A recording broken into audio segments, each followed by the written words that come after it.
علی بن ابی طالب رضی اللہ تعالیٰ عنہ سبحان اللہ ایک دفعہ کوفہ کی مسجد میں داخل ہوئے. ان کے پاس انہیں گھوڑا تھا اور ایک شاب ینگ لڑکا تھا. اس کو بلایا اور کہا اس کا ذرا خیال رکھو, میں نماز پڑھ کے آتا ہوں.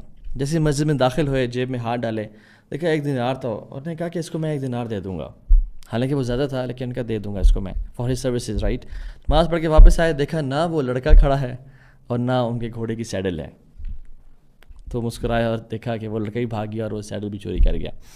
پھر ایک بندے کو بلایا اور کہا کہ آپ بازار سے میرے لیے ایک سیڈل لے کے آ جائیں اور I'll pay you for it, اور میں گھوڑے کے پاس کھڑا ہوں. تو ساتھ مارکیٹ پلیس تھی, وہ لے کے آئے. جب وہ لڑکا لے کے آیا سیڈل تو وہ کہا کتنی کے لیے, ان کا 1 دینار کی. اور دیکھا ان کی اپنی وہی سیڈل تھی. اور کہا کون بیچ رہا تھا, کہتے ہیں ایک ینگ سا لڑکا تھا وہ بیچ رہا تھا. اللہ اکبر.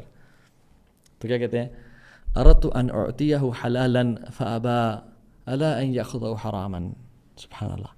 کہتے ہیں میں نے ارادہ کیا تھا کہ میں اس کو یہ دوں حلال کا پیسہ, لیکن اس نے انکار کر دیا اور پریفر کیا کہ وہ حرام لے لے, حرام کما لے اس سے.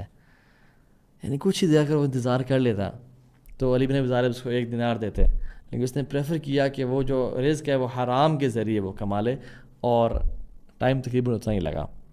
تو جو یاد رکھیں, جو ہم پیسہ کماتے ہیں نا, چاہے وہ حلال ہو یا حرام ہو, وہ ہمارے تقدیر میں لکھا ہوتا ہے. اتنا پیسہ ہماری تقدیر میں لکھا ہوا ہے. اب ہمارے پاس آپشن ہے کہ ہم اس کو حلال کے ذریعے کے طریقے سے کمائیں یا حرام سے کمائیں. حلال سے کمائیں گے تو ہمارے لیے اجر کا باعث ہے, نیکی کا باعث ہے, برکت والا ہوگا, خیر والا ہوگا, جنت میں جانے کا باعث ہوگا. اور اگر حرام ذریعے سے کمائیں گے تو پھر وہ جہنم میں جانے کا باعث ہوگا اور تباہی و بربادی کا باعث ہوگا.